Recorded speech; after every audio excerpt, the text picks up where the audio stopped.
You said never let me go. You said never let me go. You said never let me go. You said never let me go. You said never let me go. You said never let me go.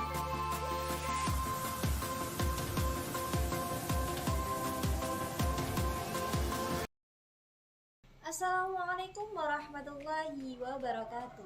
Perkenalkan, nama saya Dinda Febriana Yusma dengan NPM 20310300065 dari Prodi Ilmu Al-Quran dan Tafsir semester 3 Fakultas Usuluddin UIN Raden Intan Lampung. Di sini saya akan menjawab soal UTS dari Bapak Agus Devianto, MAG, selaku dosen pengampu mata kuliah mantik. Langsung saja ke pertanyaan pertama. Jelaskan bahwa pengetahuan manusia diperoleh dan berkembang secara bertahap, baik dilihat dari segi perkembangan individu, masyarakat, maupun kebudayaan. Pengetahuan merupakan pengetahuan yang diusahakan secara sungguh-sungguh dengan cara-cara, langkah-langkah, serta sarana-sarana yang relevan dan tepat untuk memperoleh pemahaman yang kebenarannya dapat diyakini dan dipertanggungjawabkan.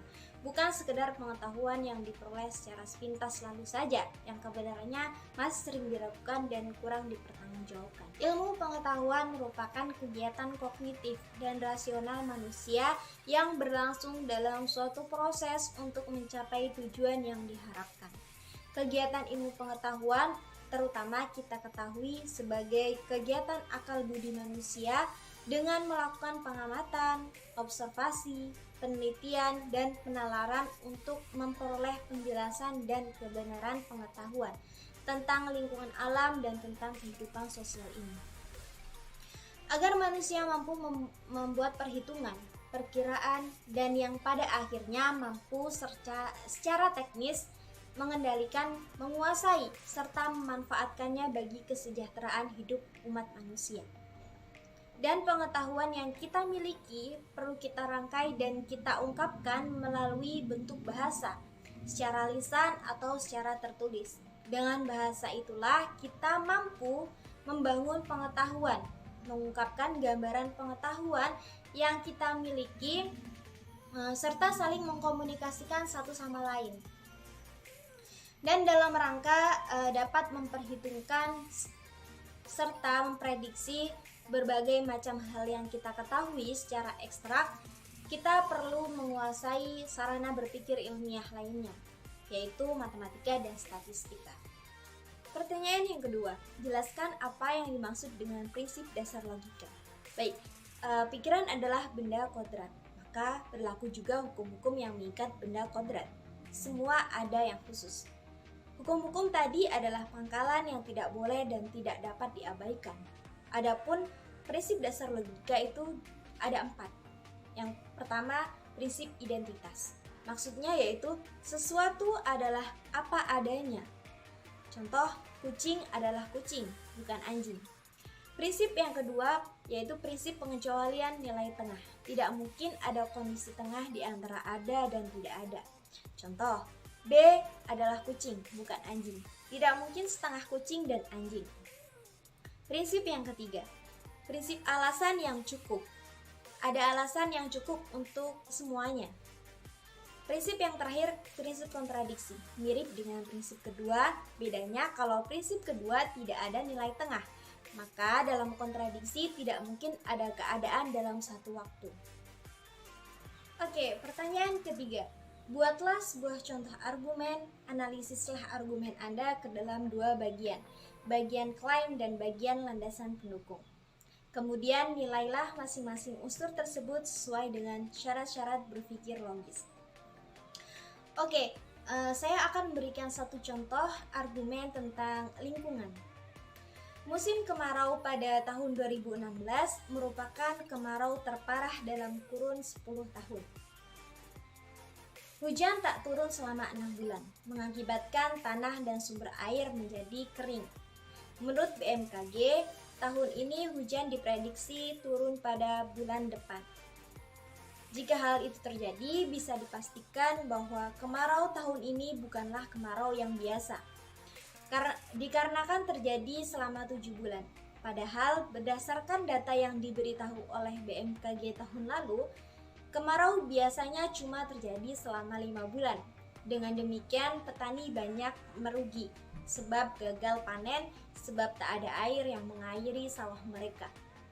Menurut pendapat saya, contoh argumen singkat di atas telah sesuai syarat berpikir logis sehingga tidak terjadi kesalahan dan penyimpangan di dalamnya.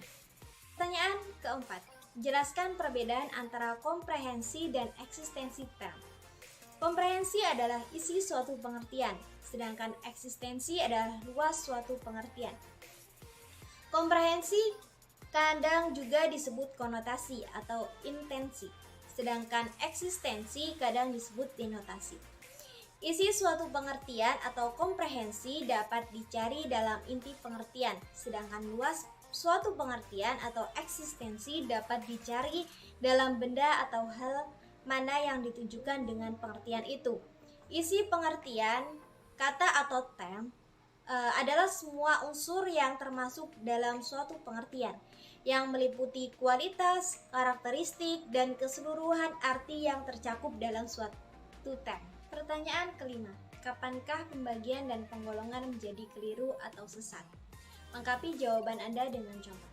Oke, ketika mengadakan penggolongan tidak mengikuti aturan penggolongan dengan tepat, maka akan terjadi kesalahan dalam penggolongan. Ada beberapa kesulitan dalam penggolongan, yaitu yang pertama, apa yang benar-benar keseluruhan juga benar untuk bagian-bagiannya. Tapi, apa yang benar untuk bagian-bagian belum pasti juga benar untuk keseluruhannya.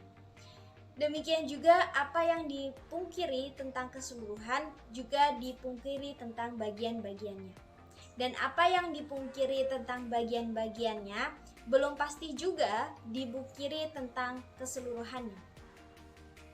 Misal, ada yang menyatakan bahwa Muhammadiyah termasuk organisasi modern, sementara NU merupakan organisasi tradisional.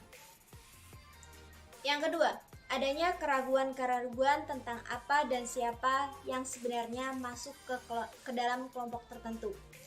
Hal ini terjadi karena tidak mudahnya membeda-bedakan golongan yang satu dari golongan lainnya dengan tegas. Misalnya, tentang kelompok teror atau terorisme dan kelompok yang berbuat kekerasan. Yang ketiga, karena tidak berpikir panjang sehingga cenderung mengambil jalan pintas. Artinya mengadakan penggolongan yang hitam putih saja. Penggolongan seperti ini seringkali melupakan bentuk-bentuk antara, bentuk-bentuk peralihan yang terdapat di antara kedua ekstrim yang diajukan. Oke teman-teman, terima kasih telah menonton video saya. Semoga video saya bisa bermanfaat untuk saya dan teman-teman juga. Jangan lupa like, comment, and subscribe ya.